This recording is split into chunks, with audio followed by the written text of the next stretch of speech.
Hi hello guys, welcome to my channel. இப்போ நம்ம என்ன பார்க்க போகிறோன்றது நீங்கள் போஸ்ட்டை பார்த்தாலே தெரிஞ்சிருப்பீங்க. ஆமாங்க, P2Z சோலார் கேமரா பற்றி தான் நம்ம பார்க்க போகிறோம்.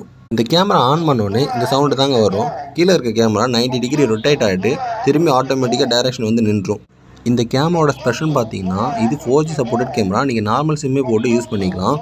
இதுக்காக தனி நெட் கனெக்ஷன் போடணும்னு அவசியமே இல்லை. அதுபோல் இந்த கேமரா நீங்கள் எங்கே இன்ஸ்டால் பண்ணுறீங்களோ, நீங்கள் இருக்கிற இடத்துலேருந்து அங்கே இருக்கிறவங்ககிட்ட நீங்கள் பேசிக்கலாம். அதுபோல் அவங்க பேசுகிறது நீங்கள் இந்த கேமரா மூலயமா கேட்டுக்கலாம். அதுக்கான ஸ்பெஷல் கேமரா இது. அதுபோல் இந்த கேமராவோட குவாலிட்டின்னு பார்த்தீங்கன்னா காசுக்கு ஏற்ற குவாலிட்டியாக இருக்குங்க. இந்த கேமராவோட இன்னொரு ஸ்பெஷல் என்னென்னா, இதில் 2 கேமரா இருக்குது. ஒன்று ஸ்டாண்டர்டாக இருக்கும், இன்னொன்று ரொட்டேட் ஆகிற கண்டிஷனில் இருக்கும். டாப்பில் இருக்கிறது ஸ்டாண்டர்ட் கேமரா, கீழே இருக்கிறது ரொட்டேட் ஆகும் 180 டிகிரி வரைக்கும். நீங்கள் கேமராவை லெஃப்ட் அண்ட் ரைட்டுக்கு 180 டிகிரி வரைக்கும் ரொட்டேட் பண்ணி நீங்கள் பார்த்துக்கலாம் வியூவை. அதுக்கான ஸ்பெஷல் கேமரா இது. இந்த வீடியோ உங்களுக்கு பிடிச்சிருந்தா like and share and subscribe பண்ணுங்கள். தேங்க்யூ ஃபார் வாட்சிங் மை வீடியோ. சின்ன சேனலு எதாக இருந்தாலும் இது கொஞ்சம் ஆதரவு கொடுங்க. உங்கள் பொண்ணான கையால் அந்த பெல் பட்டனை அழுத்திடுங்க.